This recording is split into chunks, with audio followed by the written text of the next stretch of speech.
Yeah, that's up now. Perfect. Okay.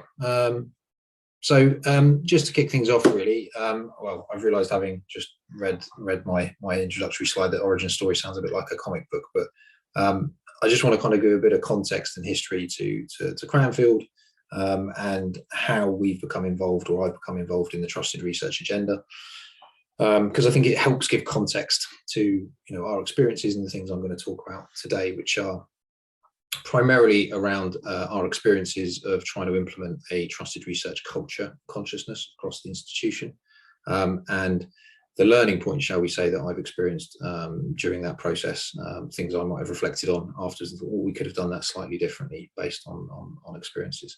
So Cranfield is predominantly a STEM university. We're wholly postgraduate, with components of social sciences and management as well. I first got involved in the context of trusted research when a colleague 15 years ago retired, and they said, "Chris, would you be willing to pick up our export control responsibilities? It's a 5-minute job. Don't worry about it. It's not going to be a big burden." Little did I know at the time that was not quite the case. Over the 15 or so years, obviously the concept of trusted research has come to the fore. National Security Investment Act, the export control legislation, internationalisation and safe and secure collaborations has grown and grown. So I think it's important just to highlight that, because each institution, each entity that's engaging with this subject is going to deal with it and approach it in a different way, dependent on a whole host of factors based on size, finance, thematic area of expertise, risk appetite. So the concept of institutional diversity and autonomy is really important, and hence my presentation today is really to hopefully to provide some kind of transferable insights into engaging with the agenda, rather than how we, Cranfield, are achieving our goals in this space, or what exactly it is we're doing to comply and engage with the topic. I think it's also worth highlighting at the start as well that I am the co-chair of the Higher Education Export Control Association with my colleague Rhys Morgan from Cambridge. So I will be plugging HECA and the support we provide the sector during the presentation. So this is a bit of a heavy slide, but hopefully I'm just going to chat and talk through each of the points. And equally, James, appreciating my time, I have a habit of talking at length, so I'm looking forward to the virtual hook that will come across the screen as needed to tell me I've got a couple of minutes left. So I think when we went on this journey and we've started it, I think it's important to understand and reflect on the message. So who is it? Who is your audience? Who are you looking to communicate this message to? So I'm touching on early career researchers, students, professional service staff, leadership, academic members of staff. It's a very complex and sensitive message when we're talking about trusted research, and there's natural tensions within it, and government policy and the broader ambitions of a university as an international collaborative hub, if you like. So I think what we found was that trying to come up with one message that could go out to everyone didn't work. So we spent a lot of time then reflecting on how to produce a foundation, or a skeleton, if you like, of that message, but having the ability to contextualize it for the audience, so that one, it resonates with them. So when you're talking about a certain thematic area, you are using examples and resources associated with that thematic area rather than more broadly. Appreciating I can't see everyone on the webinar today. When you start talking about widgets on a plane to people that are social scientists or working in, say, a water theme, you see the mobile phones come out and they generally disengage because it's not considered to be relevant to their subject area and expertise. Being conscious of this being perceived as another administrative burden, I think there is a concept, and I believe it's very real, especially within the academic community, of accountability and responsibility fatigue. This is yet another thing with ethics, with well-being responsibilities, with teaching commitments and workloads that is added to their responsibility of being mindful of in engaging internationally. So we need to present it in a way, and we found that we had to present it in a way that was something that they appeared or felt supported with rather than it being put on them. So we did a lot of work around ensuring we had the relevant infrastructure in place, the relevant subject matter expertise to support them, rather than just saying this is yet another thing on top of the list of things you need to be responsible for.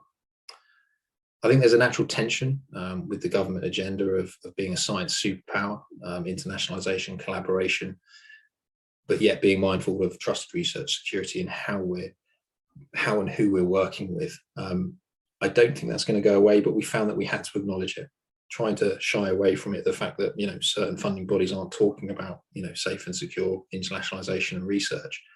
And why is that? Well, I think we're all collectively on this journey, but flagging that to the community when we were talking about it was definitely an important aspect, and acknowledging we don't have all the answers. You know, it's an evolving topic. This isn't going to be a black and white answer. There will be greys and there will be points of decision taken by institutions. Signposting, we found it really important that we had internal resources, so intranet material that people could take away and digest in slower time. We did a big piece around this. We did a lot of in-person engagement, but we didn't have our infrastructure in place behind it. So people would walk away and effectively forget about it, or say, where's the material I can go away and read, you know, in a quiet room. So definitely ensure that you have that accessibility to resource for individuals that do actually want to dive deeper into the topic and recognize that it's important in their thematic area.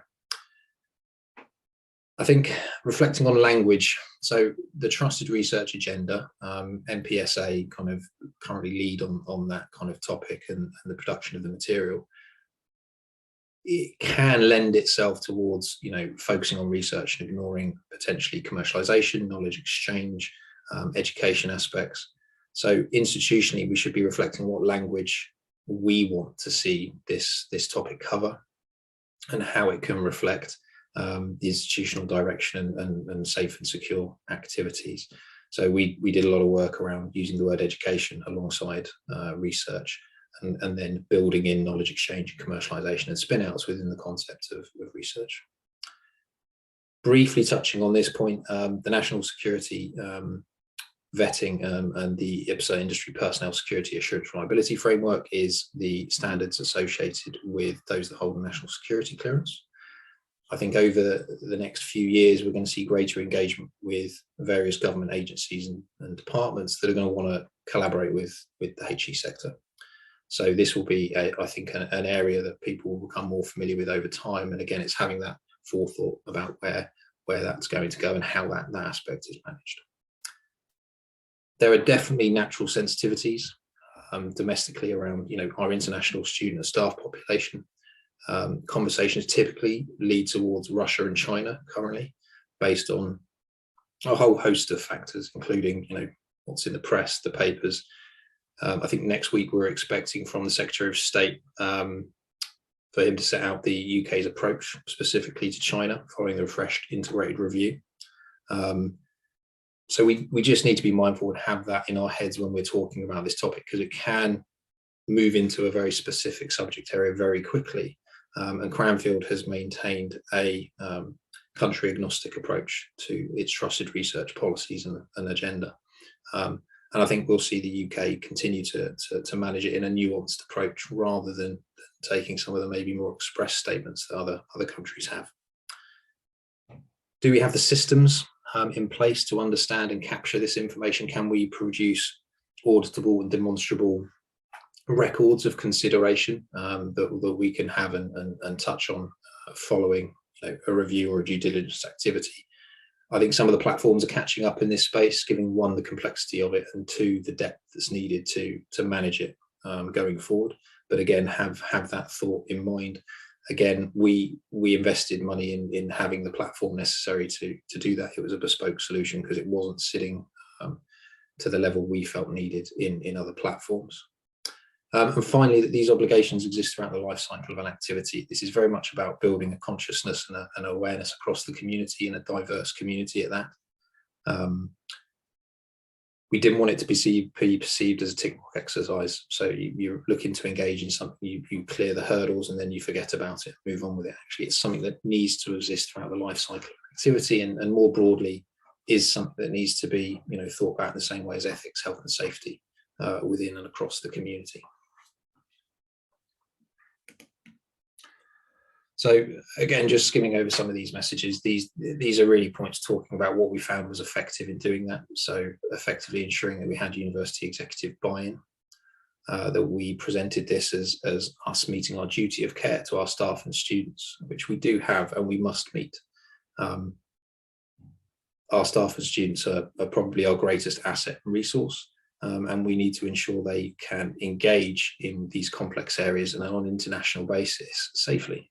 And there needs to be tools and mechanisms to ensure that they are informed and can do so, and that where they do have concerns, they have the necessary awareness of who to contact and who to engage with. Using UK institution examples was key. We found that a lot of examples were based on, say, a US example of someone falling foul of security requirements or export control obligations. They don't land domestically. We need to be using and looking at our own either institutional or UK examples. I currently use 3 examples from Cranfield where we've flown too close to the sun, or we've been informed post an activity or an engagement where there were concerns that maybe we weren't aware of or hadn't considered in enough depth. And that really helps resonate people to stop and take note. Finally, the visualization, I think, is really important to have a visualization that underpins this for people. Using, a 30, 40 page document is always going to be a struggle for people to engage with and digest. So having something that people can see and understand as an architecture, be it institutionally or more widely, we found to be a huge, huge help. I think we need to acknowledge some of the tensions that exist. When we're talking to our communities and we're talking about yet another course or another hurdle, if you like, from their perspective. It's difficult to talk about reducing bureaucracy, which is currently happening in various areas, but yet we're adding this as a compliance topic in the same breath. So again, it's acknowledging some of the tensions that are going to be thrown at you. They've definitely been thrown at me, but rightly so. And institutionally, we've had to be considerate of that and mindful of it, and ensure that our approaches and solutions are proportionate and agile enough to account for those. So just on that topic, we've definitely taken a triage approach, and we try to embed this concept within existing processes rather than develop brand new processes and implement them on top of other aspects. Just to say, I think, having been involved with this for the past 15 years, time has moved on, things have changed. There is definitely a huge wealth of resource that's available out there now. I think it can appear overwhelming in places when you first understand and get given this portfolio of responsibility. But there are, UKRI, MPSA, ECJU, ARMA, HECA.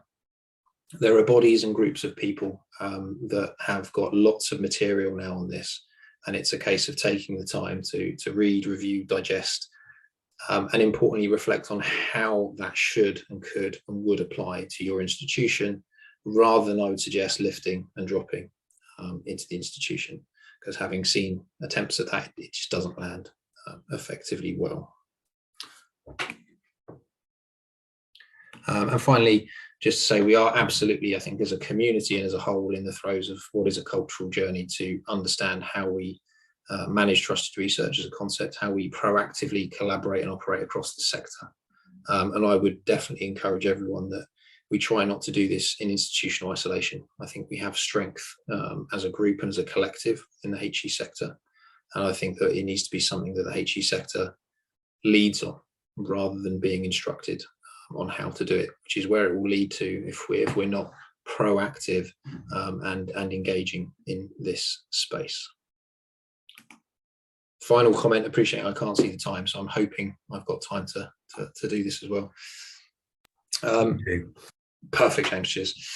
Just to highlight, so I did touch on the fact that I am the co-chair for HECA as well. So we currently have coming up the second HECA annual conference.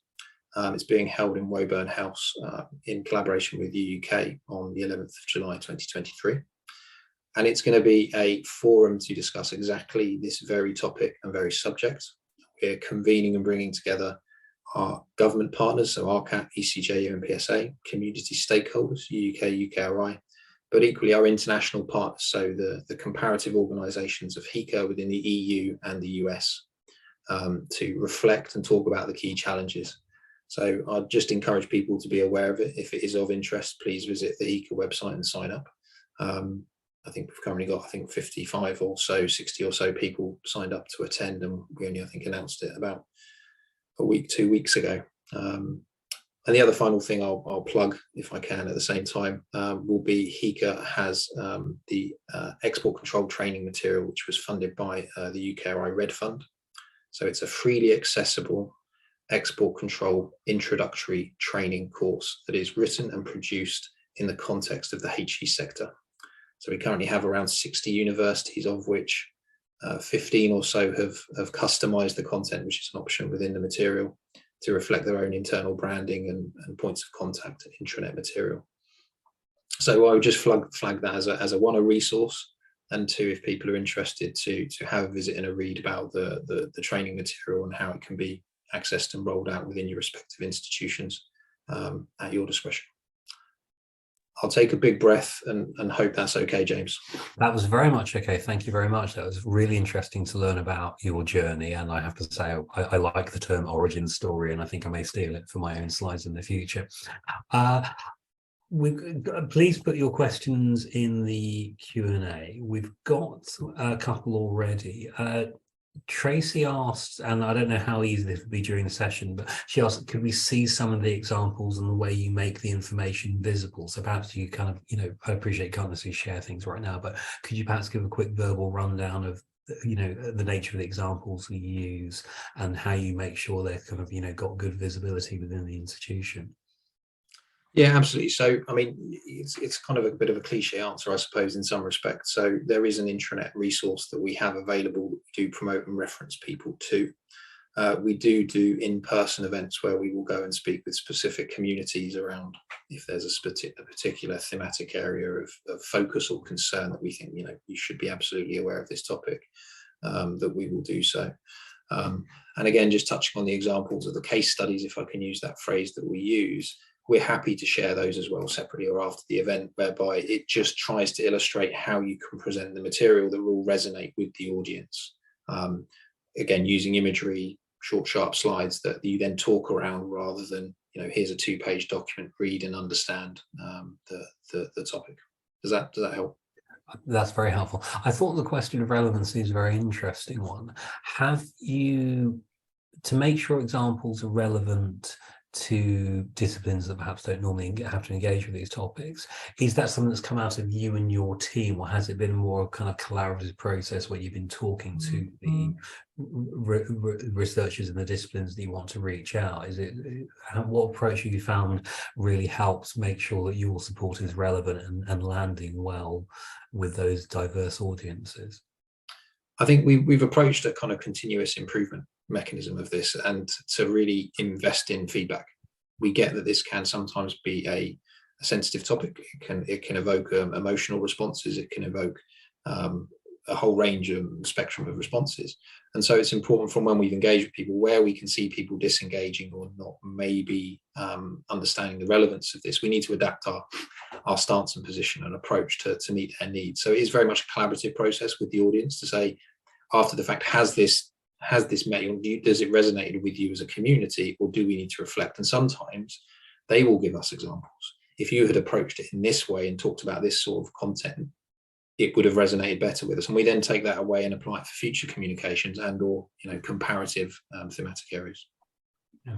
Thank you, that's really helpful. And just to clarify, we'll look into how we can share some of the materials that Chris has mentioned to attendees after the meeting, perhaps via our website. A couple of questions coming up. One anonymous attendee asks, how helpful you found RCAT in your trusted research journey, and do you have any suggestions on how to best interact with them?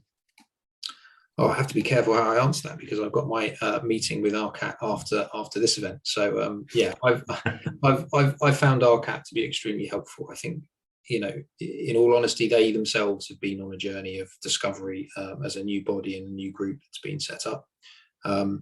And I think they've lent on the community as much as we've lent on them to understand each other, what our goals are, what our behaviours need to be to enable a productive and collaborative relationship. But when I have engaged with them, transparency has been key, but the ability to have frank conversations as well.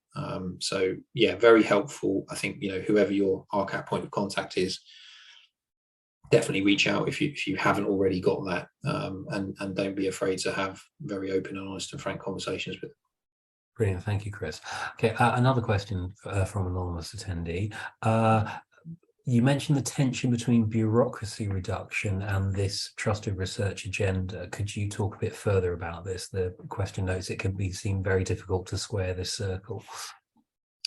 Yeah, it absolutely is. So I may have touched on it in terms of our triage approach. So we don't apply the same standard of review and access at every opportunity. There are steps that effectively negate certain aspects where we either think the risk is very low or we actually don't believe it quite literally won't apply given the context of the trusted research assessment. So from an export control point of view or national security and investment point of view, in terms of a compliance perspective, you can actually very quickly move to, say, 10% of all activities that would require more in-depth assessment.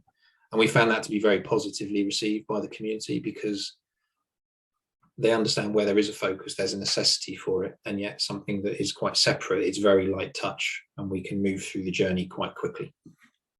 That's really interesting. I can see some parallels with Hat's approaches to ethical review and messaging about it, which is, yes, there's an initial kind of triage of does your project need a review, and if so, what type of review, but actually there'll be many projects which don't have to go all the way through because of their nature.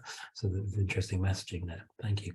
Another question, you mentioned having the importance of having the right systems in place. Did you sort of implement any new systems to support trusted research processes, or was it a case of adapting existing ones?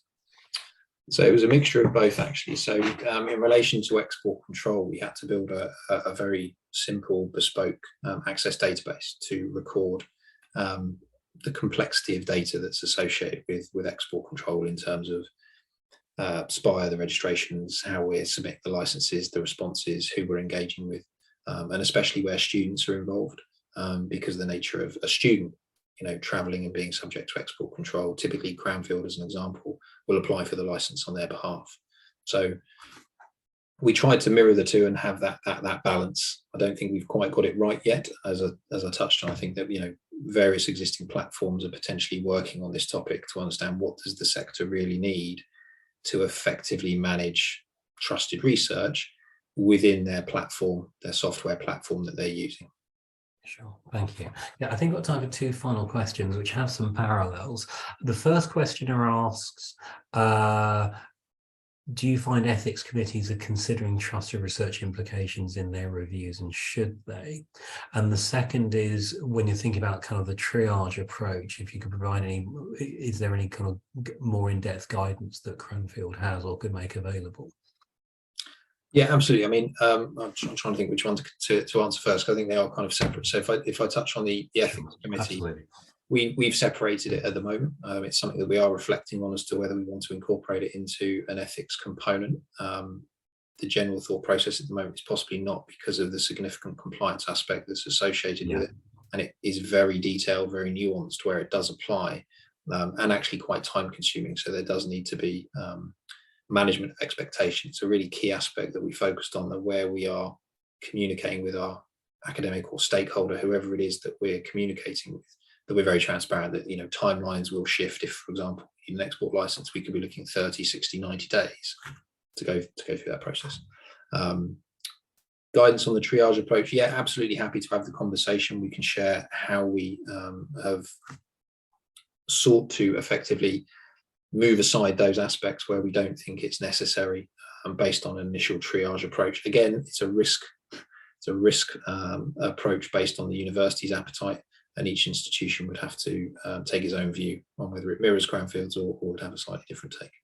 Thank you, that's really helpful. And just to add to your answer about the ethics, involvement. From our experience, most universities are not getting ethics committees to look at trusted research for the reasons that you mentioned, similar to them not asking ethics committees to rule on other kind of quasi-regulatory things.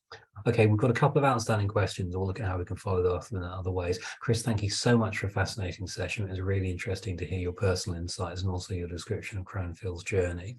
And as someone who's about to go through the training that you guys provide, I would heartily recommend that, because this is an area which I'm completely new to, and it's been a very informative experience.